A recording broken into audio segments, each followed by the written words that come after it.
اللہ تعالیٰ تنگن پہ حضور حساب درود و سلام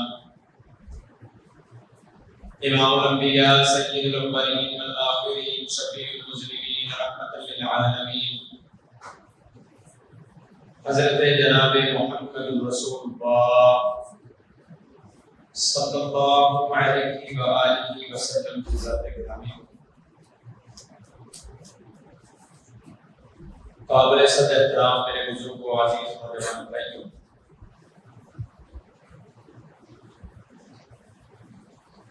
گزشتہ چند خطبات کے اندر آپ احباب نے نبی کریم صلی اللہ علیہ وآلہ وسلم کے فضائل مناقب اور آپ کی خصوصیات کے حوالے سے چند گزارشات سن رکھی ہیں۔ فضائل اور مناقب اور خصوصیات پہلے بیان کرنے کا مقصد یہ ہے کہ جب ہم اصل بات کی طرف آئیں تو پتہ ہو کہ یہ بات کیوں ضروری ہے۔ کسی دکاندار کے پاس کپڑا خریدنے کے لیے جائیں تو وہ آپ کو یہ بتائے گا کہ یہ کپڑا خریدنا کیوں ضروری ہے، اس کی جو خصوصیات ہیں، اس کے جو فوائد ہیں، اس کے جو ثمرات ہیں، وہ سارے بتا دے گا۔ اس پہ بر نہیں آئے گا، یہ خراب نہیں ہوگا، یہ پورے سیزن چلے گا، اس کا رنگ نہیں اترے گا، پہننے کی کوئی چبھن محسوس نہیں ہوگی۔ تو یہ ساری خصوصیات وہ اسی لیے بیان کرتا ہے کہ جو آیا ہے اس کے پاس وہ اس کپڑے کو خرید کر لیا۔ اللہ رب العالمین نے بھی نبی کریم صلی اللہ علیہ وآلہ وسلم کے فضائل، مناقب اور خصوصیات بیان کی اور فرمایا اب تم سے جس چیز کا مطالبہ کرنے لگا ہوں تمہارے لیے ضروری ہے، فرض ہے کہ ان باتوں کے اوپر عمل کرو، کیونکہ چارہ اور کوئی نہیں۔ آپ دکاندار کی چند باتوں پہ آ کے کپڑے خرید لیتے ہو اور میں اللہ پیغمبر کی، اپنے حبیب کی، اپنے محبوب کی خصوصیات، فضائل بیان کروں اور پھر چند چیزوں کا مطالبہ کروں تو میرے کہنے میں پیغمبر کو نہیں لیتے ہو، پیغمبر کو چھوڑ جاتے ہو۔ تو یہ تو بڑی ناانصافی ہے۔ تو فضائل اور مناقب بیان کیے، فرمایا یہ میرا محبوب ہے جس سے بڑھ کر کوئی نہیں دنیا کے اندر۔ اب تمہارے اوپر چند حقوق ہیں جو تم نے ادا کرنے ہیں میرے حبیب کی۔ یہ جو اتنا بڑا احسان تمہارے اوپر کیا ہے کہ تمہیں اپنا سب سے محبوب پیغمبر حضرت محمد رسول اللہ صلی اللہ علیہ وآلہ وسلم عطا کیا، اب اس کے چند حقوق ہیں جو تم نے ادا کرنا۔ وہ حقوق ادا کر لو گے تو میں اللہ رب العالمین کی نظر کے اندر تم نے صحیح معنوں میں میرے بھیجے گئے محبوب کی قدر کی ہے۔ اگر تم ان حقوق کے اندر کمی کرو گے تو میں سمجھوں گا کہ تم نے میرے بھیجے گئے محبوب کی قدر نہیں کی، میرے احسان کی شکر گزاری نہیں۔ سب سے پہلا حق امت کے اوپر نبی کے 8 حقوق ہیں۔ کتنے؟ ایک دو خطبات کے اندر مجھے نہیں لگتا کہ میرے لیے ممکن ہے۔ میں کوشش کروں گا مختصراً جتنے حق جتنے جمعے کے اندر بیان ہو سکے 8 پورے کروں گا، لیکن جتنے بھی خطبات اس میں لگتے ہیں 8 حقوق ہیں نبی کریم صلی اللہ علیہ وسلم کے، موٹے موٹے حقوق جو ہمارے اوپر ضروری ہے کہ ہم نے وہ حقوق ادا کریں۔ سب سے پہلا حق، توجہ سے سنا کیجیے خطبہ جمعہ، مقصد یہی ہوتا ہے کہ ہم کچھ حاصل کرتے ہیں اور یاد رکھا کریں جو باتیں ہوتی ہیں۔ نبی کریم صلی اللہ علیہ وسلم کے امت کے ذمے 8 حق ہیں۔ سب سے پہلا حق یہ ہے کہ امت کو چاہیے، مجھے آپ کو چاہیے کہ محمد رسول اللہ صلی اللہ علیہ وسلم کو اللہ کا رسول اور اس کا بندہ تسلیم کرے۔ اللہ نے قرآن مجید میں فرمایا فآمنوا باللہ ورسولہ والنور الذی واللہ بما تعملون، میں نے تمہاری طرف اپنا رسول بھیجا ہے، اس کے اوپر ایمان نہیں کرو۔ رسول ماننا یہ پیغمبر کی اصل قدر ہے۔ میں نے پہلے بھی ایک مرتبہ یہ حدیث پیش کی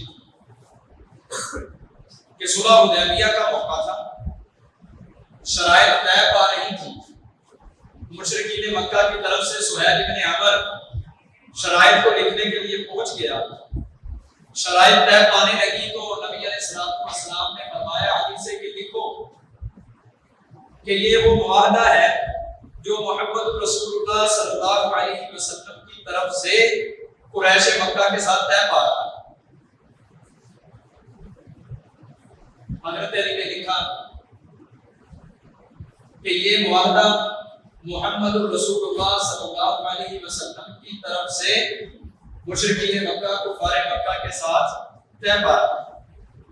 سہیل بن عمر نے وہی روک، اس نے کہا سارا مسئلہ تو رسول ماننے کا، ہم آپ کو رسول نہیں مانتے، یہ رسول اللہ کیا کرو بٹھا دو، رسول اللہ بٹھاؤ اور یہاں لکھو محمد بن عبداللہ۔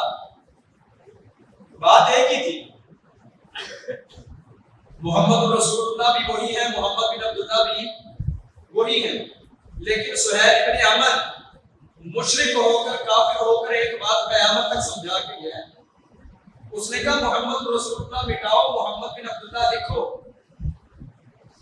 کیونکہ ہم آپ کو محمد رسول اللہ نہیں مانتے۔ اگر ہم نے آپ کو محمد رسول اللہ مان لیا تو ہمارے اوپر آپ کی بات ماننا فرض ہو جائے، اس لیے رسول اللہ مٹا دو۔ سہیل نے بات کیا سمجھائی آپ سمجھ گئے ہیں کہ رسول وہ ہوتا ہے جس کی بات کو ماننا امت کے اوپر ہے فرض اور ضروری۔ یہ سہیل ابن عمر کافر ہونے کے بعد سمجھتا ہوں، میں آپ یہ سمجھتے ہیں یا نہیں میں آپ بڑی بخوبی جانتا ہوں۔ تو رسول ماننا سب سے پہلا حق، اللہ کا بندہ اللہ کا رسول۔ قل یا ایھا الناس انی رسول اللہ الیکم جمیعا، ان سے کہہ دیجیے اے لوگو میں تم سب کی طرف اللہ کا رسول بنا کر بھیجا گیا ہوں۔ اور رسول کا معنی کیا ہے؟ جس کی اطاعت کی جائے، جس کی فرما برداری کی جائے۔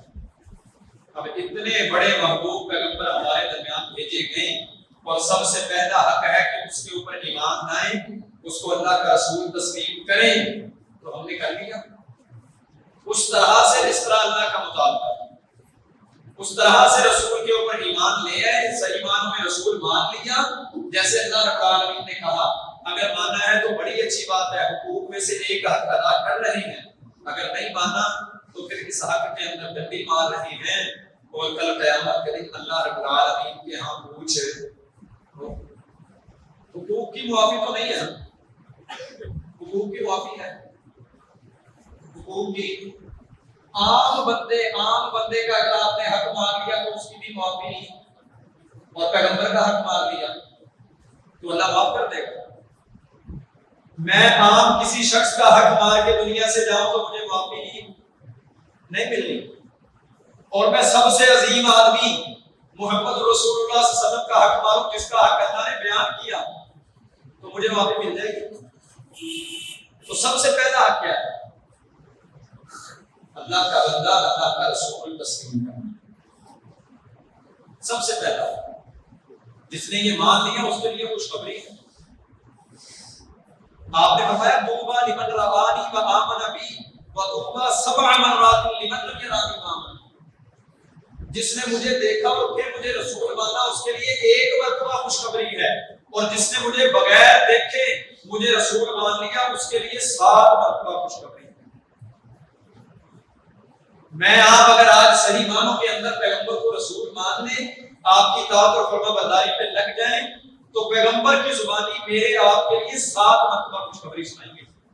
ساتھ مرتبہ سب سے پہلا آمین باللہ، اللہ کے رسول صلی اللہ علیہ وسلم کو اللہ کا بندہ، اللہ کا رسول تسلیم کرتے ہوئے آپ کے اوپر ایمان، یہ سب سے پہلا۔ دوسرا، آپ کا ادب، آپ کا احترام، آپ کی عزت، آپ کی توقیر کرنا۔ سب سے بڑھ کر اللہ کے بعد دنیا کے اندر سب سے بڑھ کر اگر کوئی قابل عزت، قابل احترام، قابل ادب، قابل توقیر ذات ہے تو محمد رسول اللہ صلی اللہ علیہ وسلم۔ آپ کا ادب سب سے زیادہ، اور اگر یہ ادب نہیں تو پھر آپ حج لے کر پھرتے رہیں، عمرے لے کر پھرتے رہیں، آپ ہر مہینے سینکڑوں کی تعداد میں اونٹ اللہ کے راستے کے اندر ذبح کریں، یا آپ لاکھوں لوگوں کو کھانا کھلاتے ہوں، اگر آپ کے اندر پیغمبر کا ادب نہیں تو آپ نامراد ہیں، آپ سے بڑا بدنصیب۔ چلے آپ مجھے یہ بتلائیے، دنیا کے اندر نبی کریم صلی اللہ علیہ وسلم کے بعد سب سے افضل آدمی کون ہے؟ ابو بکر۔ کون ہے؟ ابو بکر صدیق۔ اس کے بعد کون ہے؟ عمر فاروق۔ یہ دو آدمی پیغمبر کے بعد سب سے زیادہ کیا ہے؟ افضل۔ اب آئیے ان کی بات سنیں۔ سورہ حجرات پڑھی ہے آپ نے؟ اس کی دوسری آیت، یا ایھا الذین آمنوا لا ترفعوا اصواتکم فوق صوت النبی ولا تجهروا له بالقول كجهر بعضكم لبعض ان تحبط اعمالكم وانتم لا تشعرون۔ فرمایا اے ایمان والو، اپنی آوازوں کو پیغمبر کی آواز سے بلند نہ کرو، اور پیغمبر کو اس طرح سے مخاطب نہ کرو جس طرح ایک دوسرے کو بلاتے ہو، ورنہ کیا ہوگا؟ ان تحبط اعمالکم وانتم لا تشعرون، تمہارے سارے اعمال برباد ہو جائیں گے، تمہیں خبر بھی نہیں ہوگی۔ سورۃ حجرات آیت نمبر۔ اب اس آیت کا شان نزول دیکھیے کیا ہے۔ یہ آیت کس موقع کے اوپر اتری؟ مسجد نبوی ہے، نبی کریم صلی اللہ علیہ وسلم بیٹھے ہوئے، حضرت ابوبکر، حضرت عمر، دیگر صحابہ کرام بیٹھے ہوئے، بنو تمیم کے کچھ لوگ آ گئے، نئے نئے مسلمان ہوئے تھے، اور اللہ کے رسول کے پاس آ کر عرض کی، اللہ کے رسول، آپ ہمارے لیے ایک مبلغ، ایک مقرر، کسی ایک ایسے داعی کو ہمارے اوپر جو ہے وہ ہمارے ساتھ بھیج دیجیے جو ہمیں دین کی باتیں، دین کے احکامات سمجھا سکے، کیونکہ ہم نئے نئے مسلمان ہیں۔ انہوں نے آ کر نبی علیہ السلام سے یہ مطالبہ کیا۔ حضرت ابوبکر صدیق رضی اللہ تعالیٰ عنہ بولے، اللہ کے رسول، قعقاع ابن معبد رضی اللہ تعالیٰ عنہ کو ان کے ساتھ بھیج دیں، وہ مبلغ اچھی۔ حضرت عمر بولے، اللہ کے رسول، میرا مشورہ ہے اقرا ابن حابس کو بھیج دیں، وہ اچھا مبلغ۔ ابو بکر نے ایک اور نام لیا اپنے ذہن کے مطابق، عمر نے دوسرا نام لیا اپنے ذہن کے مطابق۔ حضرت ابو بکر بولے، عمر تم نے میری مخالفت کی۔ حضرت عمر بولے، میں نے مشورہ دیا، مخالفت نہیں کی۔ دونوں کے اندر بحث ہوئی، تکرار ہوا، آوازیں پیغمبر کی مجلس کے اندر پیغمبر کی آواز سے بلند ہو گئی۔ اللہ نے فرمایا، جبریل جاؤ فوراً مسجد نبی کے اندر پہنچو اور بتلاؤ جا کر کہ پیغمبر کا ادب اگر ابو بکر عمر بھی نہیں کریں گے تو میں سارے اعمال برباد کر دوں۔ میں نے نہیں دیکھنا کہ ابو بکر ہے یا عمر ہے۔ یہ آیت اپنے بارے میں نازل ہوئی، میں آپ کس بات کی بولی؟ میری آپ کی محبت پیغمبر سے، ابو بکر عمر سے زیادہ ہوئی۔ میرے آپ کے دلوں کے اندر پیغمبر علیہ السلام کا احترام مجھ سے زیادہ نہیں۔ زندگی میں ایک موقع کے اوپر پیغمبر کی بے ادبی ہو گئی، ایک موقع کے اوپر پیغمبر کی آواز سے آواز بلند ہو گئی، اللہ نے فوراً کہا تمہارا مقام، مرتبہ، عزت، بلندی سب کچھ اپنی جگہ پہ ہے، لیکن مجھے پیغمبر سے بڑھ کر کوئی نہیں۔ اگر تمہاری آوازیں آئندہ پیغمبر کی آواز سے بلند ہوئی تو ابو بکر و عمر نہیں رہو گے، میں تمہارے سارے اعمال ضائع کروا دوں۔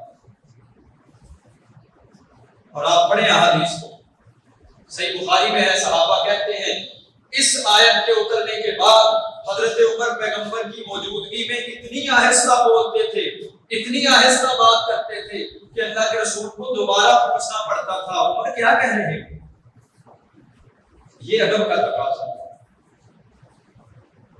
یہ احترام کا تقاضا ہے، یہ وہ ادب جو صحابہ اکرام رضی اللہ مجمعین نے سیکھا۔ ایک صحابی تھے، ان کی آواز فطرتاً بلند تھی، بعض لوگ ہوتے ہیں نا ان کی آواز فطرتاً بلند ہوتی ہے اللہ کی طرف سے، وہ اپنے گھر کے اندر بیٹھ گئے، نبی کریم صلی اللہ علیہ وسلم نے دیکھا مجلس کے اندر نہیں آ رہا فلاں بندہ، آپ نے پوچھا، فرمایا فلاں بندہ کیوں نہیں آتا؟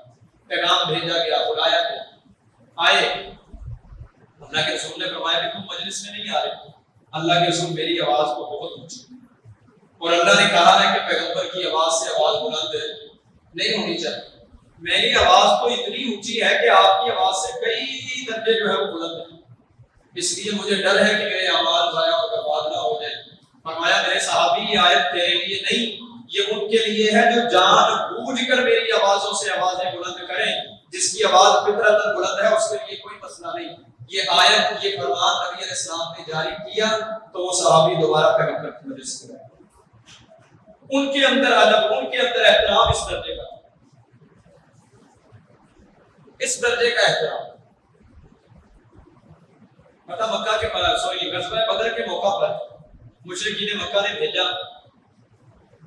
اپنا ایک نمائندہ، اپنا ایک قاصد، جاسوس کہ جاؤ دیکھ کر آؤ کیا تیاری ہے محمد رسول اللہ صلی اللہ علیہ وسلم اور اس کے ساتھیوں کی ہمارے ساتھ لڑنے کے لیے کیا تیار ہے، اور نام کیا ہے جو آیا ہے، قربہ بن مسعود ثقفی۔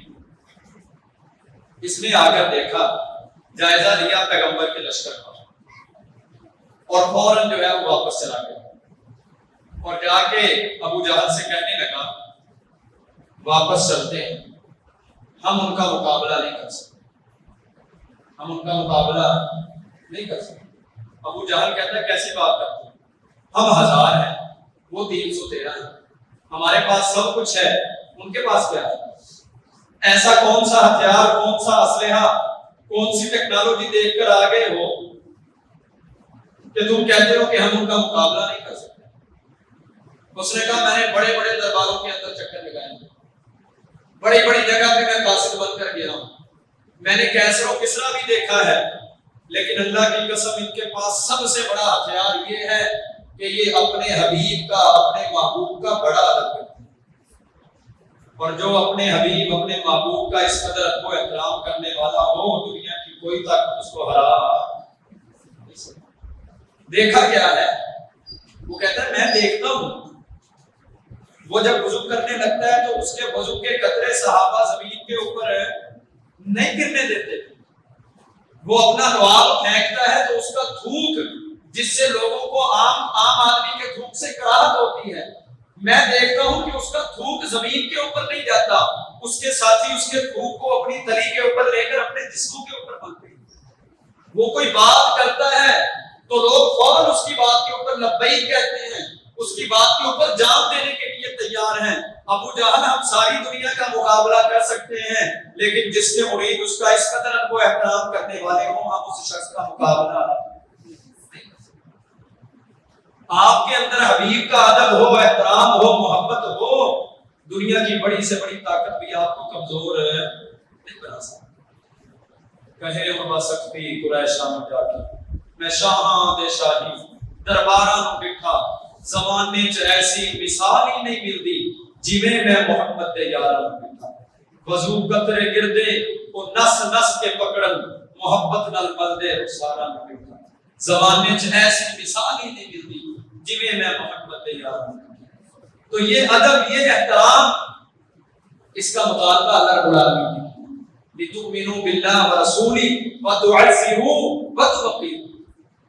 سورہ فتح کے اندر فرمایا پیغمبر کے حقوق میں سے یہ حق ہے کہ اس کے اوپر ایمان لاؤ، وَتُعَزِّرُوهُ، اس کی تعزیر کرو، معاملت کرو، وَتُوَقِّرُوهُ، اس کا ادب کرو، احترام کرو، عزت اور عزت سکھائی ہے اللہ قیامت تک آنے والے لوگوں کو۔ جبریل کو بھیجا انسانی شکل کے اندر. صحیح بخاری میں لمبی حدیث ہے، حدیث جبریل، جس میں آ کر جبریل علیہ السلام انسانی شکل میں چند سوال کرتے ہیں. پوری حدیث پڑھنا ممکن نہیں. حضرت عمر بن خطاب رضی اللہ تعالیٰ عنہ اس حدیث کے راوی ہیں. بینما نحن عند رسول اللہ صلی اللہ علیہ وسلم ذات یوم طلع علینا رجل شدید بیاض الثياب شدید سواد الشعر لا يرى عليه اثر السفر ولا يعرفه منا احد حتى جلس الى النبي فاسند ركبتيه الى ركبتيه ووضع كفيه على فخذيه وقال يا حضرت عمر فرماتے ہیں ہم بیٹھے ہوئے نبی علیہ السلام کی مجلس لگی ہوئی، ایک شخص آیا، سیاہ کالے بال ہے اس کے، سفید رنگ کا، اس نے اپنے جسم کے اوپر لباس زیبتن کیا ہوا ہے، اس کے اوپر کوئی اثرات نہیں کہ وہ بہت دور کا سفر کر کے آیا ہو. ہم میں سے کوئی اس کو پہچانتا بھی نہیں. ہم بڑے حیران تھے یہ کون ہے، سفر کے نشانات بھی نہیں، یہاں کا بھی نہیں، کون ہے؟ وہ اصل میں جبریل تھے جو انسانی شکل میں آئے. حتی جلس الی النبی، اب جبریل نبی علیہ السلام کے پاس بیٹھنے لگے. کہاں بیٹھنے لگے ہیں؟ نبی علیہ السلام کے پاس. اور بیٹھے کیسے ہیں؟ فاسند رکبتیہ الی رکبتیہ، حدیث کے اندر الفاظ ہیں حضرت جبریل نے اپنے گھٹنوں کو زمین کے اوپر رکھا اور پیغمبر کے سامنے تشہد کی حالت کے اندر بیٹھے.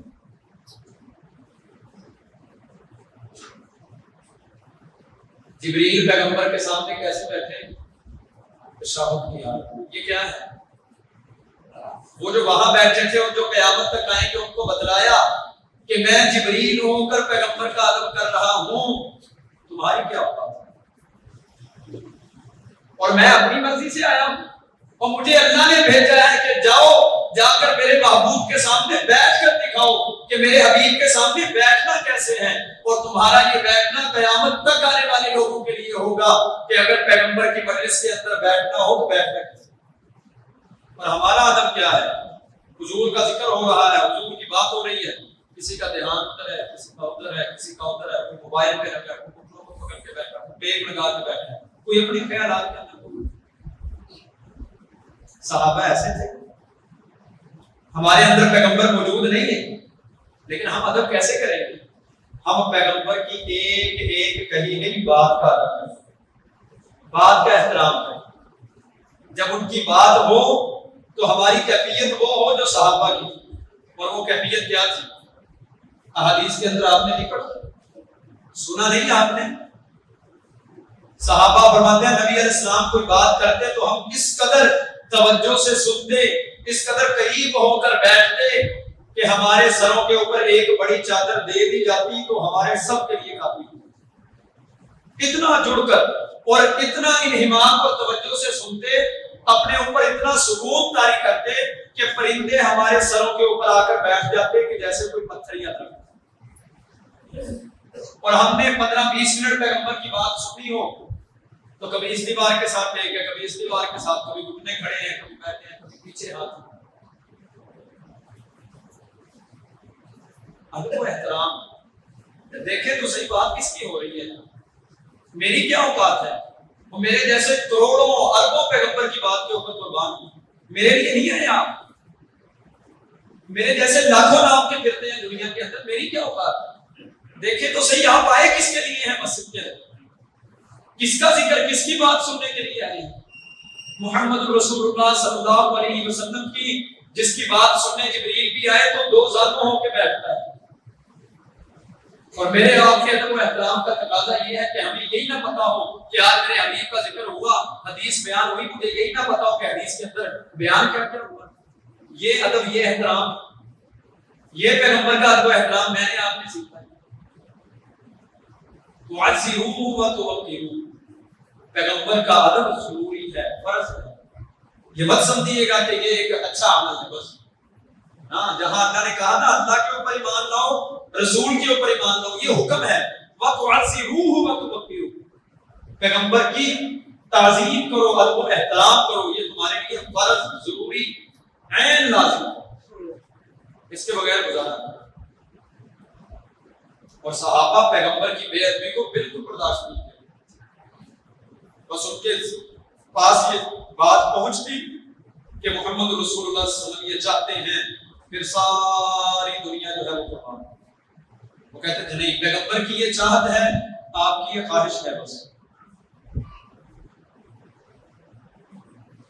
نبی علیہ الصلوۃ والسلام کے پاس ایک شخص آیا، سیاہ رنگ ہے اس کا، سیاہ کالے رنگ کا، اور آ کے کہا اللہ کے رسول میں نکاح کرنا چاہتا ہوں، آپ میرا نکاح کروا دیں۔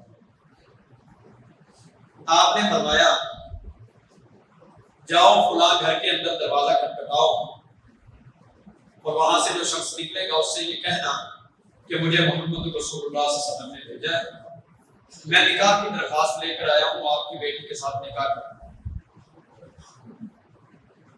یہ گئے وہاں پہ، دروازہ کھٹکھٹایا، رنگ کیا ہے؟ سیاہ رنگ کیا ہے؟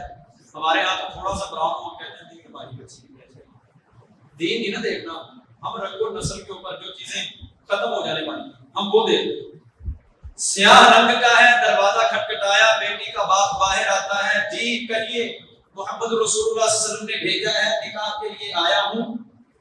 آپ نے بتایا کہ آپ کی بیٹی جو ہے وہ ہماری ہے، مجھے محمد رسول اللہ صلی اللہ علیہ وسلم نے بھیجا، اپنی مرضی سے نہیں آیا ہوں، آپ کی بیٹی کے ساتھ نکاح کے لیے۔ یہ اندر چلے گئے، بیوی سے کہا نبی علیہ السلام نے ایک بندہ بھیجا ہے، سیاہ رنگ کا ہے، غریب ہے، دکھنے میں ہی لگتا ہے کہ اس کے گھر کے اندر ایک وقت کا کھانا نہیں ہوتا، اور وہ کہتا ہے کہ ہماری بیٹی سے نکاح کرو۔ کہتی ہم نے بیٹی مار دی، اس کے ساتھ نکاح کر دیں گے جس کے پاس ایک وقت کا کھانا نہیں، جو سیاہ رنگ کا ہے، پھٹے پرانے کپڑے، اور یہ پوری کنورسیشن، یہ پوری گفتگو اندر بیٹی بھی سن رہی ہے۔ ماں کہتی ہے، بیٹی کی ماں کہتی ہے بیٹی کے باپ سے آپ اس کو منع کر دو، اور بیٹی دونوں کو بلاتی ہے۔ سوچ لیجیے یہ منع کس کو کر رہے ہیں، کس کو منع کرنے جا رہے ہیں آپ؟ بس یہ تصور کر لیں، وہ اپنی مرضی سے، اور اس کو منع کرنا، اس کو منع کرنا نہیں، کس کو منع کرنا ہے؟ محمد رسول اللہ صلی اللہ علیہ وسلم کو منع کرنا۔ اس لیے سوچ لیں، رنگ آج ہے کل نہیں ہونا، غربت آج ہے کل کوئی نہیں ہونی، لیکن محمد رسول اللہ آج بھی ہیں اور قیامت کے دن بھی ساتھ کھڑے ہیں۔ اس لیے مجھے رنگ سے کوئی مسئلہ نہیں، مجھے غربت سے کوئی مسئلہ نہیں، جس کو محمد رسول اللہ نے میرے لیے منتخب کر لیا، میں سمجھتی ہوں دنیا کے اندر میرے لیے اس سے بہتر کوئی بھی پیغمبر کی بات آئی تو یہ احترام ہے صحابہ کا، یہ احترام ہے ان کی خواتین کا۔ میں آپ دیکھ لیں بس کہ ہمارے سامنے بھی پیغمبر کی بات آتی ہے تو ہم کتنا ادب کرتے ہیں، ہم کتنا احترام کرتے ہیں۔ ایسا تو نہیں کہ ہمیں جو چیز پسند آ جائے بس وہ لے لی، جو چیز احادیث سے پسند نہ آئی، دل کو نہ لگی، اس کو چھوڑ دیا۔ اب یہ بظاہر پسند آنے والا شخص نہیں تھا، لیکن پیغمبر کی محبت، آپ کا ادب و احترام یہ تقاضا کرتا تھا کہ اسے باوجود ناپسند ہونے کے بھی پسند کر لیا جائے، تو بیٹی نے پسند کر لیا۔